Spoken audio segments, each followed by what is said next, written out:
Très heureux, mesdames et messieurs, de vous retrouver pour ce premier numéro de Politicia de la saison, votre rendez-vous politique qui reprend un premier numéro consacré à la grande croisade continentale et internationale contre le franc CFA, de Cotonou à Libreville, de Dakar à Yaoundé, en passant par Abidjan.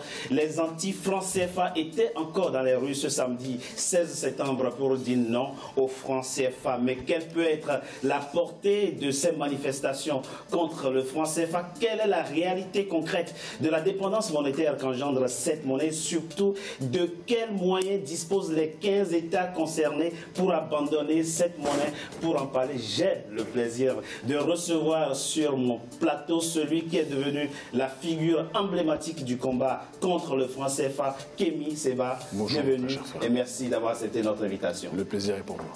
Je reçois également le professeur Nicolas Agbo. Vous enseignez l'économie à l'université de Versailles en France. Vous avez été très indigné par l'expulsion du Sénégal de Kémy Séba et vous teniez à exprimer votre indignation. Merci professeur d'avoir accepté notre invitation. Merci pour cette invitation. Kémy Séba, je précise d'emblée que vous êtes sans doute le premier Africain non recherché par la justice française à être expulsé d'un pays africain vers la France. Vous nous direz au cours de cette émission le sens de votre combat et la perspective dans laquelle vous l'inscrivez. Avec plaisir. Tout a commencé avec la déclaration du président sénégalais Macky Sall soutenant le franc CFA et celle du président ivoirien Alassane Dramane Ouattara qui indiquait vouloir étendre le franc CFA à l'ensemble de la CEDEAO, la communauté économique des États de l'Afrique de l'Ouest, pour marquer sa désapprobation. Kémy Séba, le président de l'ONG Urgence panafricaniste, brûle publiquement à Dakar un billet de 5000 francs CFA. Depuis, le débat pour ou contre le franc CFA a pris une dimension continentale et internationale, comme le montre ce sujet de la rédaction signé Graziella Chakonté. Elle est vieille de 72 ans, mais les Africains n'en veulent plus. De Paris à Dakar, de Cotonou à Libreville, ils étaient nombreux à le clamer ce samedi 16 septembre 2017.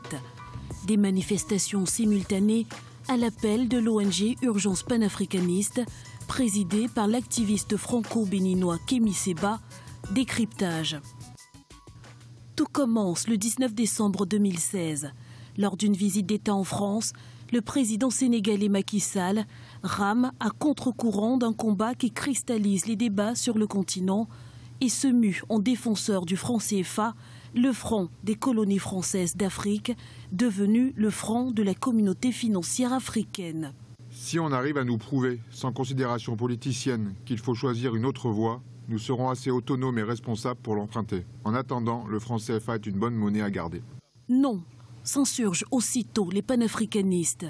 Parmi eux, Kémy Séba, polémiste et conférencier, souvent stigmatisé en France pour ses débordements. C'est à Dakar, où il résidait depuis 2011, qu'il se lance en croisade contre ce qu'il considère comme l'ultime vestige du colonialisme. Et pour joindre l'acte à la parole, il brandit le 19 août 2017, devant une haie de sympathisants réunis place de l'Obélisque, un billet de 5000 francs CFA et l'enflamme. Au XXIe siècle, normalement, chaque peuple a le droit de posséder sa propre monnaie. Au XXIe siècle, chaque peuple a le droit de décider normalement de son propre avenir politique. Et aucun avenir politique ne peut se décider sans une maîtrise totale de son économie. Mais notre économie n'est pas maîtrisée par nous, puisque nous avons des forces exogènes qui ont le contrôle sur notre monnaie aujourd'hui. Nous avons des forces exogènes, en l'occurrence la Banque de France, qui a le droit de dire si oui ou non elle est d'accord par rapport aux décisions économiques que nous prenons. Cela montre que nous avons une monnaie qui est caduque. Cela montre que nous avons une monnaie qui est une monnaie de servitude. Cela montre que nous avons une monnaie qui est une monnaie d'esclavagisme. Cela montre que nous avons une monnaie de soumission. Ce geste radical, considéré comme un sacrilège fiduciaire, lui vaudra un bref passage à la prison de Rebeuss, mais trouvera un écho favorable, notamment sur les réseaux sociaux. Dans la foulée, plusieurs personnalités rejoignent le combat, à l'instar de l'artiste ivoirien Alpha Blondy. Je suis complètement d'accord avec lui quand il parle du CFA, la monnaie de la servitude de l'Afrique francophone. Nous, Africains francophones, avons besoin de nous libérer de cette monnaie qui nous enchaîne et qui enchaîne nos chefs d'État. Seulement, les méthodes de l'activiste sont loin de plaire à tout le monde. Quelle que soit la justesse de la cause, quand le corpus intellectuel est irrigué par du racisme, par du suprémacisme, par de la haine de l'autre, pour moi, on est disqualifié pour porter toute forme de cause. Justifié ou pas, il ne faut pas oublier que ceux dont on estime qu'ils se battent mal pour la cause font néanmoins partie du régiment et occupent un espace sur la ligne de front. Pour l'heure, une chose est certaine, l'engagement de Kémy Séba a contribué à ramener la question ultra sensible du franc CFA, posée depuis les années 1980 par les économistes du continent au cœur de l'espace public. Et l'homme, expulsé début septembre 2017 du Sénégal vers la France, promet pour bientôt un retour en force sur le continent avec une devise désormais culte. Ils ont voulu me noyer, ils m'ont appris l'apnée.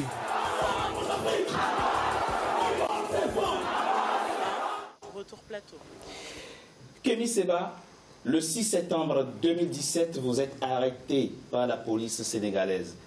Sans passer par un centre de rétention, vous êtes expulsé notamment vers la France, laissant derrière vous femmes et enfants. D'abord, comment avez-vous vécu cette expulsion et que vous reprochez-on précisément? Je reviendrai après sur le sujet de Graziella Tchakounté, qui est un très bon sujet. Merci. Juste une petite nuance à la fin, où quand elle reprend les propos de Felwine Sarr, qui dit que même ceux dont on estime qu'ils se battent mal, le on de Felwine Sarr est un on représentatif d'une minorité de l'intelligentsia africaine. Mais dans la réalité des faits, par rapport aux gens que nous réunissons, à l'heure actuelle, si nous réunissons autant de personnes, c'est parce que justement c'est une question d'une génération et non pas la question d'une personne. Voilà, je tenais juste à préciser cela, mais c'est un excellent sujet de la sœur et je pense que c'est bien aussi d'encourager les personnes qui font un travail honorable. Merci. Pour revenir sur votre question de fond, je me suis senti comme des personnes qui étaient arrachées à leur famille à Gorée, au Sénégal, et qui transitaient à Gorée, qui étaient déportées par la suite vers les Amériques. Et le hasard de l'histoire fait qu'avec mon proche collaborateur Éric Djéouti, 2 jours avant ma déportation, parce qu'il faut l'appeler ainsi, j'allais me recueillir à Gorée, comme je le fais régulièrement, toutes les 2 semaines, toutes les 3 semaines, pour parler à nos aïeux, à nos ancêtres qui ont été déportés. Vous parlez à vos ancêtres? Je parlais à nos aînés africains dans leur globalité. Je vais souvent me recueillir là-bas lorsque je suis à Dakar, je voyage énormément. Et la symbolique pour moi était importante dans le combat que nous menons à l'heure actuelle, de parler à ces anciens, de compatir à leur douleur et de leur faire comprendre que le combat que nous menons aujourd'hui est un combat qui s'inscrit dans le respect de ces derniers. Et 2 jours après, le destin fait que j'emprunte le même chemin. Je ne suis pas à fond de cale, il faut le dire. Je suis en avion à Corsair, on ne doit pas citer de marque, donc vous m'excuserez. Mais je n'oublierai jamais, bien évidemment, l'attitude des autorités sénégalaises. Et je n'ai pas peur de dire que ce comportement-là est dans la digne et la stricte lignée de ceux qui étaient les marchands d'esclaves et les vendeurs d'esclaves au sein de notre population, parce que malheureusement, il faut le dire, ils ont existé. Vous reprochez aussi, et notamment, de vouloir porter atteinte à l'ordre public, oui, en appelant à manifester, vous savez, dans les rues de Dakar dans certains régimes politiques africains, quand ils vous disent que vous êtes une menace pour un risque de trouble à l'ordre public, ils veulent dire simplement par là qu'il y a un élan démocratique derrière vous et ils ne veulent pas l'entendre. Puisque les autorités sénégalaises, comme d'autres autorités africaines, à l'heure actuelle, suivent plus que jamais les prérogatives de l'Élysée. Il faut qu'on ait le courage de le dire. Je sais que c'est subversif ou dangereux de le dire, mais c'est une réalité.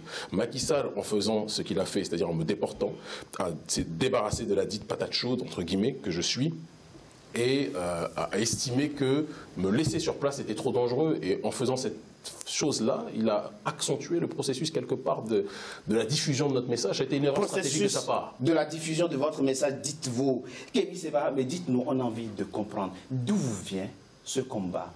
Qu'est-ce qui aujourd'hui, plus qu'hier, justifierait l'abandon du franc CFA? Expliquez-nous. Écoutez, ça fait 19 ans que j'ai commencé l'activisme politique. Oui. Ceux qui nous suivent un petit peu, au-delà de la diabolisation caricaturale et puérile des médias occidentalo-centrés qui défendent leurs intérêts, ces derniers savent en tout cas la plupart des gens qui étudient ce que je fais de manière précise, savent que la question de la souveraineté, c'est une question dont on parle depuis un certain nombre d'années. Il se trouve que ça fait 7 ans que je suis rentré en Afrique, je suis chroniqueur sur une chaîne sœur à vous, qu'on ne citera pas, et je sillonne le continent africain, je vais dans les villages, je vais dans les ghettos, un peu partout depuis 7 ans. Il n'y a quasiment pas un seul pays que je n'ai pas fait dans la zone franc ces dernières années. Je vois l'état de paupérisation de notre population. Je vois l'état de prévarication de notre population. Je vois l'état de délitement social de la jeunesse africaine. Dire que nous pensons que le franc CFA est la seule condition sine qua non, à partir du moment où on réglerait cette problématique pour que notre peuple puisse connaître la souveraineté, l'épanouissement, etc., ça serait du populisme, ça serait de l'hypocrisie. Ce n'est pas notre message. Il y a des questions de malgouvernance, il y a des questions de corruption dont on doit parler, il faut qu'il n'y ait pas de tabou dessus. Mais il n'en demeure pas moins que le franc CFA est un symbole. C'est l'arbre qui cache la forêt. On ne peut pas expliquer et justifier rationnellement au XXIe siècle que l'ancienne puissance coloniale, la dite ancienne, même si en réalité elle est clairement moderne sur ce terrain-là, il n'y a même pas de néocolonial, pour moi il y a un continuum colonial sur ce terrain, que la Banque de France puisse avoir le droit de veto à l'intérieur de nos banques centrales, puisse au sein du conseil d'administration de nos banques centrales. Exactement, et là aussi quelque chose qui est important de rappeler, par le biais des comptes d'éparation, puisse se voir rétribuer un certain nombre de sommes démesurément importantes à mon sens, comme l'expliquait justement notre aîné Nicolas Gbou, et comme l'expliquait Mamadou Koulibaly et des tas d'autres économistes. C'est quelque chose qui est du domaine du crime contre la dignité, du crime contre l'intelligence. Et on dit toujours que celui qui contrôle votre économie contrôle votre politique. Il ne peut pas avoir de décisions politiques sans une gestion autonome de l'économie. Dès lors que nos économies sont gérées, contrôlées, orientées, structurées par la puissance coloniale, il est évident, il est logique, il est normal que nos décisions politiques aillent dans ce sens, raison pour laquelle nous avons décidé de faire sauter le verrou. On était fatigués, je le dis clairement, je parle crûment, des discussions de salon. Sauter le verrou. Nous voulions mettre ça dans la rue. Kémy Séba, dites-moi encore une fois, mais très rapidement, avant que je passe la parole au professeur Nicolas Gbou, quand on porte un combat avec autant de cœur et de vigueur, comment se sent-on quand ceux qui ont la légitimité politique de débattre de la question ne sont pas réceptifs au discours?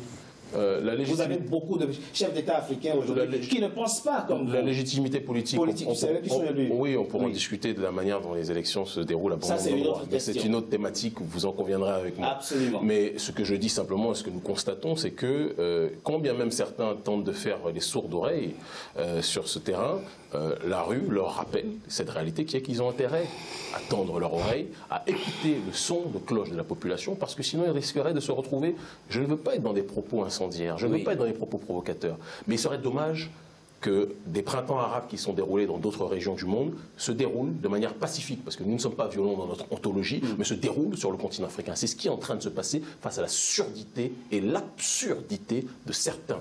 Il y a des dirigeants qui font un travail honorable, quelles que soient les critiques qu'on puisse apposer sur leur gestion démocratique, politique ou autre. Quelqu'un comme Idriss Déby sur le terrain sur la question du franc CFA, à l'heure actuelle, prend les devants. Nous voudrions qu'il aille beaucoup plus loin. Il y a d'autres présidents qui sont dans cette démarche. Aujourd'hui, la jeunesse africaine a décidé d'agir d'une façon précise. Je termine juste par là. Ce que les élites africaines ne font pas pour le peuple le fera lui-même. On a la chance d'avoir sur ce plateau un représentant de l'élite africaine, professeur Gbou. Vous avez été très indigné par l'expulsion de Kémy Séba du Sénégal vers la France. Qu'est-ce qui vous a le plus marqué? Je vous sentais le soir donc de son expulsion très abattu. Oui, disons que ce qui est surprenant dans cette expulsion, sinon je dirais même dans cette déportation, c'est que le président Macky Sall, qui est élu démocratiquement, on en convient, est né le 11 décembre 1961. Qui dit décembre dit janvier. Donc on peut dire qu'il est né 2 ans après les indépendances politiques des pays africains. Donc on a toujours pensé que ceux qui sont nés avant les indépendances politiques, ceux-là qui sont nés donc dans la colonisation, ils sont formatés, on peut les comprendre. Mais les enfants qui sont nés après les indépendances politiques, nous ne comprenons pas pourquoi un d'entre eux, donc le président Macky Sall, puisse se comporter comme ça. Ça, c'est la première interrogation. Quand vous dites se comporter comme ça... C'est-à-dire expulser... Vous pensez que c'était un acte politique? Mais que ça soit politique ou bien... Enfin, ça mérite tous les noms. Mais je ne veux pas personnellement rentrer dans les débats inutiles. Mais il y a un fait qui est là. Tout à fait. Il ne devrait pas le faire. Parce que s'il pense que le jeune Kémy Séba est un trouble fait, mais Kémy Séba est originaire du Bénin.